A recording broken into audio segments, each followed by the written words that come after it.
What's up guys, Kevin with Badland Industries. Today we're going to be discussing a topic that's been debated for centuries. Whether or not you need a sway bar off-road.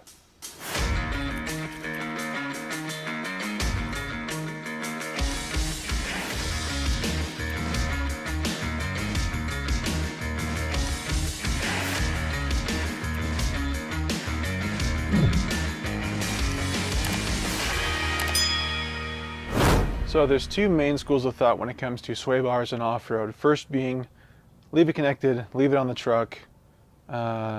If the opportunity arises where you need to take it off, you can just unbolt the thing and you're good to go. The second is just take it off, throw it away, sell it, don't ever put it back on, chalk it up to weight reduction and really cool Instagram photos on Flex Friday. I'm going to give you guys the third option, which is a disconnect. So as your stock links age, you have an option. You can either replace them with the OE options, Moog, stuff like that. You can totally just get that, and then if you wanted to disconnect them, you just gotta unbolt them, and it's kind of a pain, and they rust and corrode and all that fun stuff. But I want to give you guys another option. Currently, we are the only ones that provide the Colorado Canyon NH3s a viable bolt-in option for sway bar disconnects. Basically, I recommend to put them on the driver's side. That way it's easy for you just to hop out, take it off, throw it in your console, throw it in your glove box. When you go wheeling, when you're done, clip it back on, no worries. What's cool about these disconnects is that you can leave the other side with a stock link. These just bolt in place with the stock link. So with the articulation as minimal as it is on the Colorados, you have the ability to not hit the tie rod or control arm typically with just one link installed. So something I pride myself on when designing products for you guys is a no drill OE fitment. Basically, these will bolt right in to the factory locations at the same size as the stock links. So I know what you're thinking. I'm not going to use my truck like a stock truck. I don't need stock links. I want something beefier. Do you have something bigger, better, stronger for me? The answer is yes. I think that's a little bit bigger. It's like 40% stronger than the other ones, the stock links. So we're going to be selling these as pairs because you've got to drill out the arm and the sway bar in order to make these work. But they're bigger, they're better.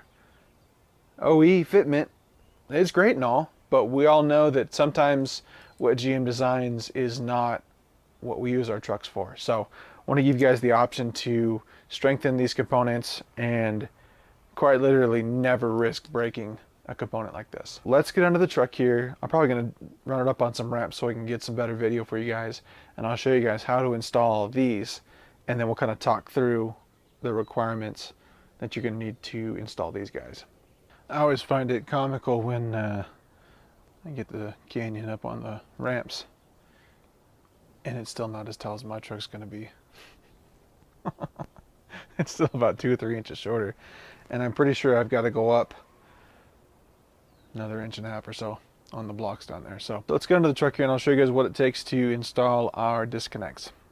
So you guys are going to have to use your imagination a little bit. When I did the skid plate video a couple weeks ago, I had to move the sway bar back to the stock location. In doing so, I had to make some longer links. So this is the stock link that we removed, and I'm going to show you guys how to remove that real quick, just because that's part of this process to put the new disconnects on. You're going to take your 1/4 inch or 7 mil, depending on how rusty this guy is, and a 15 mil, and basically just pull it off. You cannot put a socket on it. You can sometimes grab onto this, or sometimes just cut it right off if you don't have any plans on reusing this at all. But pretty quick job for a 1/4 inch and 15 mil. But pop your link off, and then same thing for the sway bar. Like I said, use your imagination. Bungee cord's not included. So to install the new stock replacement ones, you're going to need a 13 and a 17. 13 mil being the box wrench and the 17 being the socket. You can even do a ratcheting wrench, but it's kind of tight quarters here, so I like using a socket. But essentially, you can either take it off of the link to make it easier for you, or not, doesn't matter. And we're going to put this guy right back in the stock location, tighten her up, and do the same thing for the one on the sway bar. So the nuts we use are class 3 metal locks. So basically, once that's tight, it's not going to come off unless you want it to. So let's go up to the sway bar now. Same thing for the sway bar. We're going to take the ball out. Just makes it a little easier. You don't got to deal with the link. This one's going to go on the front. And we're just going to tighten her up.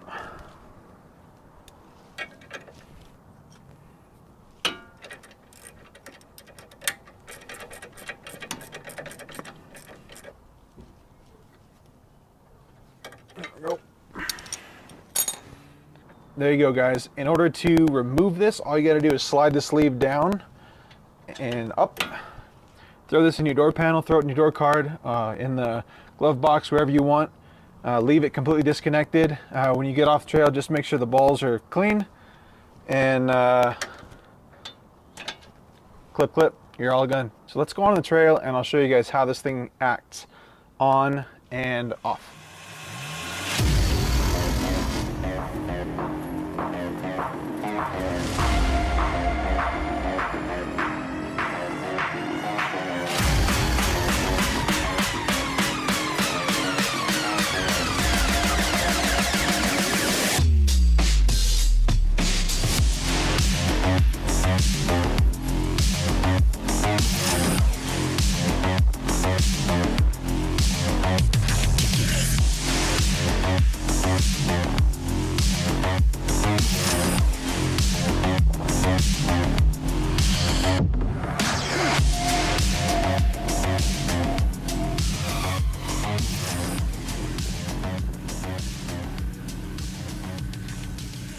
Well, surprise, surprise, it's Reno and it's windy, but hopefully that gave you guys some ideas to how to install these and what they do and the advantages to running a disconnect. This is mild by almost every definition, so